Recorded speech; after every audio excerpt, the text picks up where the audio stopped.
والسلام على عباده الذين اصطفى أما بعد أعوذ بالله من الشيطان الرجيم بسم الله الرحمن الرحيم لقد كان لكم في رسول الله أسوة حسنة صدق الله العظيم وصدق رسوله النبي الكريم ونحن على ذلك لمن الشاهدين والشاكرين والحمد لله رب العالمين. اللهم صل على سيدنا محمد وعلى آل سيدنا محمد وصل على المؤمنين والمؤمنات. دا نبی کریم صلی اللہ علیہ وآلہ وسلم دا سیرت مبارکہ دا ہجرت نفس دا مدینی منورے اولنی حالات دا قباء مقام باندې د نبی علیہ الصلوۃ والسلام مثالېدل د قباء د جماعت جوړېدل او بیا د حضور اقدس صلی الله علیه وسلم مدینه منورې ته تګ او د حضرت ابو ایوب انصاری رضی الله عنه په کور کې پاتې کېدل. دې شوي درس کې دغه ځای پورې سیرت مبارکه بیان شوی. د نبی علیه الصلوۃ والسلام د حیات طیبه څنګه چې موږ په اوله کې ویلو د دې درې ادوار دي. یو دور هغه د نبی علیه الصلوۃ والسلام د نبوت د مخکې مکی دور دی او دویم دور د نبوت د وروسته د مکی زندگی ده او دریم دور چې هغه مدني زندگی د نبی علیه الصلوۃ والسلام دا مکی دور چې هغه د نبوت د مخکې او یا د نبوت د وروسته دا په 53 کاله باندې مشتمل او مدني دور چې دی دا په 10 کاله باندې مشتمل دی. دا ساتیا لپاره موږ به داسې وګڼو چې د نبی علیه الصلوۃ والسلام مدني زندگی چې دا د هغې درې غټې مرحلې وي. که څنګه موږ دا درې مرحلې په ذهن کې کېږدو نو مخکې دا 10 کاله واقعات به موږ ته ډېر په اسانه باندې په پوهه کې راشي. اولنۍ غټه مرحله په مدینه منوره کې دننه فتنې وې، اضطرابات وو. مدینه منوره کې دننه رکاوټونه وو او مدینه منوره کې د مسلمانانو او د مشرکینو هغه بت پرستو او د یهودو دا یو لویه سلسله وه. نو دننه هم دا مسلې وي او د بهر نه دشمنانو د مدینې خلاف هغه سرګرمیانې چې هغو د مدینې منورې د نوي ریاست په ابتدایي وخت کې خاتمه غوښته او د پیغمبر علیه الصلوۃ والسلام او د مسلمانانو خلاف د هغوی لویې سرګرمیانې وې. او دا مرحله چې وه دا د هجرت د 6 کاله پورې د چې هغې د صلح حدیبیې واقعه راغلې وه دا د دې وخته پورې 6 کاله تقریبا دا فتنې اضطرابات دننه مسایلو مدینه منوره کې د بهر نه د دشمنانو سونه دا د هجرت د 6 کال چې کله حدیبیې چې صلح وشوه دا یوه مرحله شوه. په دې اولنۍ مرحله کې څه مسلې راغلې وې دا به انشاءالله زموږ پر روان درسونه کېږي. بیا درېیمه مرحله چې کله د حدیبیې صلح وشوه د هجرت په 6 کال باندې او د یو خاص حکمت تحت چې الله تبارک وتعالی هغې ته فتح مبین ویلو چې هغه د بت پرست قیادت سره هغه صلح وه او هغې کې نبی علیه الصلوۃ والسلام ته موقع میلاو شوه چې د اسلام دا دعوت بهر ملکونو بادشاهانو ته ورسېد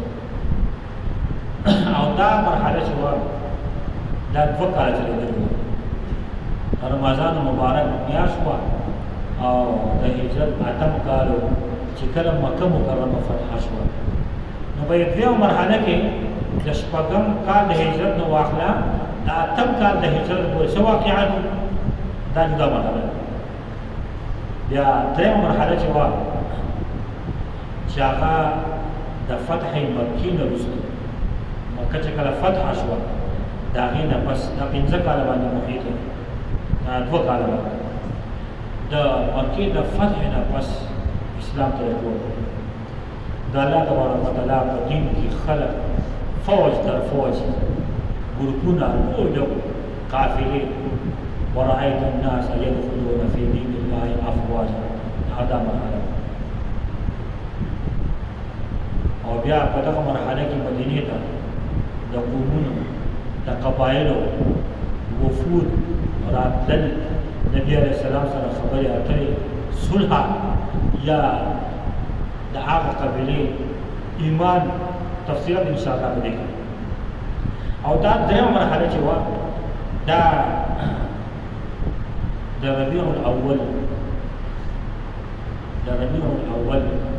میاشت د نبی علیه السلام د دنیا د پردې د وخت پورې دا مرحله چلېدلې دا درې مرحلې دي په ذهن کې یاد ساتئ انشاءالله مخې ته مدني دور باندې پوهه بیا به ته بیان یاد اوس مخې ته د مدني دور په حالاتو کې ځان پوهه کوو دلته کې اهل سیار د مدینې حالات ذکر کوي چې نبی کریم صلی الله علیه وسلم مدینه منورې ته هجرت وفرمایو مدینه کې دنه حالات نو دا خبره دې بچیان کې کېدو د هجرت مقصد یوازې دا نه و چې د مکې د مشرکانو د کافرانو د فتنو د تمسخر د هغو د مشکلاتو د هغو د مصایبو د هغو د سختو د هغو د پریشانیو ځان بچو د دغې نه یوازې نجات مقصد نه د هجرت بلکې د هجرت په مفهوم کې دا خبره هم شامله وه چې یو پرامن علاقه په هغې کې د یو نوې معاشرې تشکیل او په هغې کې د یو بل سره تعاون وکړی شي او بیا هم دغه جواب نبی علیه السلام د مسلمانانو د یو نوي ملک او د یو نوي معاشرې تشکیل کې دا خبره مسلمانانو باندې فرض کړې وه چې هر صاحب استطاعت هغه د نوي وطن د نوي معاشرې په تشکیل کې د څه واخلي د هغې د پختګۍ د هغې د حفاظت د هغې د رفعت شان چې په هغې څومره د دنه وس کېږي چې د مدینې منورې دا نوی اسلامي ریاست دا پوخ او مضبوط راوځي ظاهره خبره ده نبی علیه السلام د دغې ریاست او د دغې معاشرې د تشکیل امام قائد و د هغې رهنما و د هېچا په دې کې اختلاف نه و چې دا مسلې به زه کوم په غیر د څه نزاع د اختلاف او د جګړې نه تمام معاملات په مدینه منوره کې نبی علیه السلام ته حواله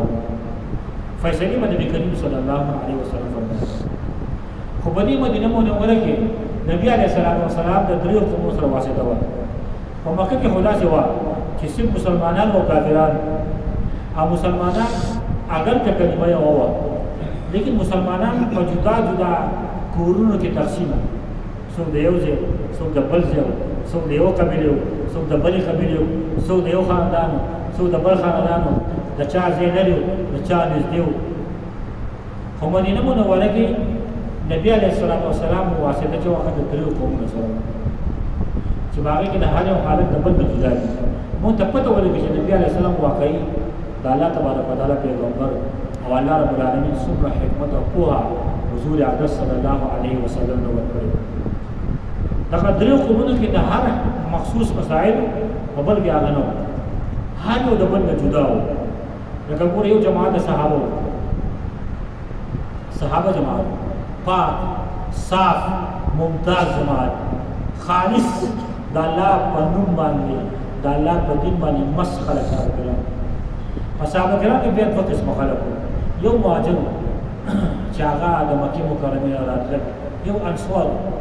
چې هغه د مدینې منورې باشندګان د دې صحابه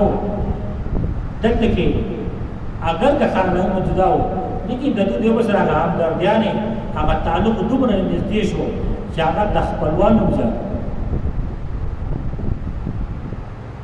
بیا انصارو چې کم د نصرت مثال د اخوت او د مواخات مثال جوړ کړی دی په تاریخ کې داسې مثال ورنشي ورکولی یو جماعت خدا و دویم جماعت په مدینه منوره کې پخواني اصلي قبایل چې هغه مشرکان مشرک بت پرست وو دې کې دوه قسمه خلک یو قسم خلک دا و چې د هغو د نبي علیه السلام سره دښمني نه وه د هغو د پیغمبر علیه السلام سره څه حسد او بغض نه و بیا لږ وخت پس هغه مسلمانان شو او دویم قسم خلک داسې وو چې هغو د پیغمبر علیه السلام سره تعلق هم خلک او په زړه کې د پیغمبر علیه السلام خلاف بغاوتونه حسد هم دښمني هم وه او د نبي علیه السلام خلاف په هر محاذ کې باندې مخې ته ولاړ بیا لکه مثلا په مدینه منوره کې د دې خلکو ځان یو مشر دی و د هغه نوم عبدالله ابن ابی ابن سلول او د مدینې خلکو په ده باندې تقریبا اتفاق کړی چې دی به زموږ د مدینې مشر بادشاه صرف د هغه د تاج پوشۍ تقریب پاتې و نو د هغه لپاره حسر تیار شي نو چې کله پیغمبر علیه السلام مدینې منورې ته تشریف راوړو د مدینې د خلکو توجه پیغمبر علیه السلام ته شوه ظاهره خبره ده چې بشري د پیغمبر علیه السلام حق خلکو پیغمبر علیه السلام بشري ورکړه نو د عبدالله ابن ابی ابن سلول هغه د جوړ نه د نبی علیه السلام خلاف د ټول نه غټ منافقانه کردار چې عبدالله ابن ابی ابن سلول خو چونکې دی د مسلمانانو خلاف مخامخ راتلی نه شي ځکه ده د اندازه وه چې د ده مخالفت نه شو کولی نو ایمان د قبلولو اعلان نو په ظاهر د مؤمنانو سره حقیقت د کافرانو ملګری او د مسلمانانو خلاف به سازشونه کول او د نبي علیه السلام په دښمنۍ کې د مخ نه اړول او بعضې کسان داسې بدې خلکو چې هغو مخامخ د نبي علیه السلام دښمني کړې ده د نبي علیه السلام نه ایمان درېیم قسم خلک چې هغه یهودیان اصل کې دا یهود عبراني خلک او دوی راتلل د سوجې نه په مدینه منوره کې ډېره شو او بیا داسې ډېره شو چې د هغو نومونه هم د عربو په شان شو ژبه د هغو عربي شوه لیکن دې یهودو مسلمان دې عربو د بد کتل او دومره بد ځان به هم مذهبي مشران بلل ځان به مذهبي مشران وي دا عرب چې دوی سره وایي دا بدوان دا وحشیان دي دا موږ پښتو کې د زناور خلک او څه به لیس علینا فی الامیین سبیل د دې امیانو د امیینو په مال کې تصرف موږ ته پاسه خبره نشته دا به زموږ حق دی د ایجاد تصرف کاروباري لحاظ سره دا یهود هغه ډېر تېز تجارت زیات دوی په قبضه کړي د دوی درې غټې قبیلې وي بنو قینقاع بنو نذیر بنو قریظه بنو قینقاع چې هغه مدینه کې دننه علامو د قبیلې د مدینه منوره بهر پاتې دي لیکن د دوی طریقه دا وه دوبا د مدینه منورې چې کوم اصل باشندگان اوس او خزرج قبیلې وي دا په خپل من کې جنګ کولې دوی سودي معاملات هم کول په سود باندې په ځمکه کې قبضه کول او مالی بدلېدو د حاصله وه او دا د دوی د وخت نه دا طریقه وه په خپل به سیټ ته کېناستل نور به جنګول نه به دې بوله مزه ورکول د نبي علیه السلام سره دښمني د دوی څنګه وه د هغې دوه واقعات بیانوم مختصر حضرت ام المؤمنین حضرت صفیه بنت حیی بن اخطب رضی الله عنها دا فرمایي چې زما پلار چې حیی بن اخطب او دا هغه د دوی زه ډېره خوښوم زه ډېر نازبینه وم نو که زه به داسې ماشومان سره وم زما د تر زما سره محبت خپل بچی پرې خو به باغی دی واغ خو چې کله پیغمبر علیه السلام مدینه منوره ته هجرت فرمایو او نبی اسلام د عمر بن عوف په محله کې یو ورځ ما د پلار او تر د بلاو صاحب وختي بما خام چې راو بس په ډېر بد حال باندې رنگونه ګډوډ بس تسی په غم کې روان امام ورمن نکړه مې دوی ته په غم کوم چې ما دې خیال مې زما د خپل زمانه تر نه پوښتنه چې تا لا سره ونی هغه چې خاصه یو ټیک ټیک ولې او بالکل ټیک وي یا هغه نه به پوره دي بالکل پوره دي استاسه خیال دی یو بغض دشمنی صوبه ژوندې ما څه دشمنی د یهودو د پیغمبر اسلام باوجود د دې پیغمبر د حق پیغمبر دی خو زموږ کار بسې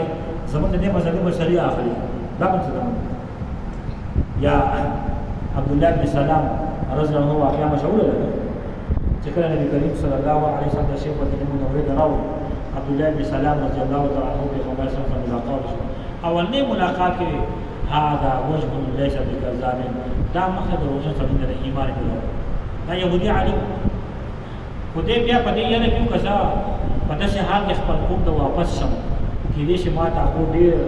سپږې ستوري وي د نبی صلی الله علیه وسلم سره ناس یو پیر دا یهودو د کسان راغلي حضرت عبد الله بن سلام رضی الله عنه یو سیټ ته راشه حضور اقدس صلی الله علیه وسلم دا تاسو کوي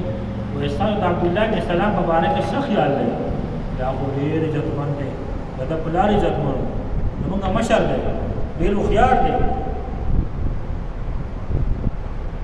بیا یې فرمایي چې تاسو څه خیال دی که هغه اسلام قبول کړي تاسو هغه نه اسلام نه قبول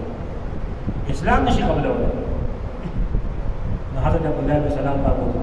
اشهد ان لا اله الا الله وحده لا شريك له